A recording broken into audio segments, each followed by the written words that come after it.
Okay, well we're here today to perform some corrective exercises on a few of our exercises to show some improved technique. So today our client Alicia Henry is going to demonstrate deadlift. And our first set of deadlift at 135 pounds is going to include our previous technique which had some flaws. So we're going to show Alicia lining up with her feet and shoulders width apart. Her neck is going to be slightly hyperextended, so there's a little bit too much cervical extension right here. So we want to lower the chin, tuck the chin in a little bit. Okay, now we're going to brace by squeezing the glutes and also contracting the abs up to 20%. We're going to keep that contraction as we power up. Now she also is not fully touching the bar to the ground, so there isn't a stop. There's a slight hitch in her extension, changing from eccentric to concentric components. So we want to remove that. And instead we're going to drop the bar to the ground each repetition, reducing that. So drop the bar, Alicia. Okay, come back up. So we're going to perform one set where we drop the bar all the way to the ground, coming to a complete stop, and then lifting the bar again. Now this time her neck is going to be, like I said, tucked in a little bit so the spine is neutral. The lumbar spine is also neutral. And we're going to come up for 10 repetitions. 6, 7 improved. Squeezing the glutes, bracing the core. 8, 9, 10. Good. Okay. That's improved technique. Feels great. Yeah. Okay, so our second one we would like to correct is going to be the Bulgarian lunge.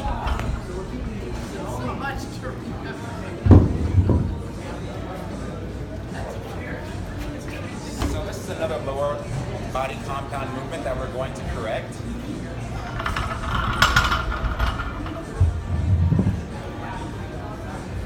Now I did have a small purpose of focusing quad dominant by elevating the heel, so let's show it, Alicia.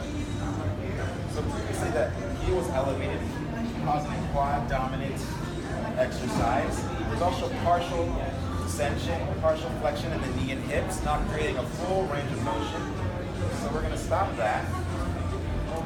And this time we're going to do a set where she puts her full heel fully on the ground, descends, so there's about 90 degrees flexion in her hip and knee. And we're going to be able to go much lower and get more out of that. 6, 7. Now if you're focusing on the quads or going more quad strength, we can keep the heel up. But for today, to focus more on the glutes and the hamstrings, we're going to keep the heel down. Okay, that was great. Now we're going to focus on the upper body. So, let's take a look at the push-up.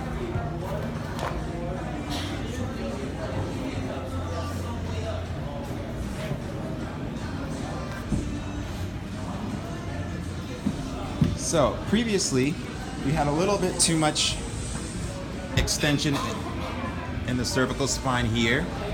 The thoracic lumbar was a little bit too extended there, and the hands were a little bit too close, forcing the biceps and triceps to have to work too hard in this exercise.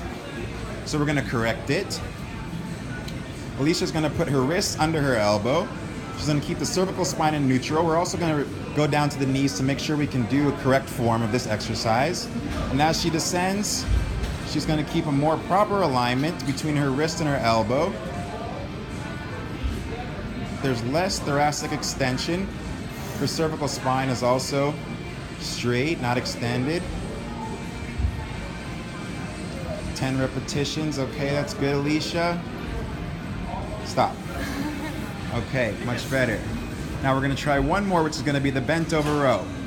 So let's take the smaller bar.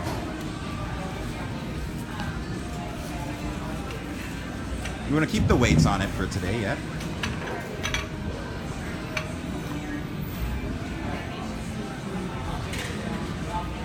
Okay, so previously the wrists, like I said, were a little bit too close, forcing the humerus to work a little bit too hard. Also, there was a little bit too much cervical extension. So we want that chin tucked a little bit further down. Okay, so this time she's gonna keep the wrist under the elbow, which is gonna allow her scapulars to retract. And as the scapular retracts, there's less force on the biceps. 3, her feet are still shoulders width apart. The wrist stay under the elbow. As we complete 10 repetitions with a cervical spine that's in neutral. Okay, how did you think that was? Felt a lot better. Okay, great.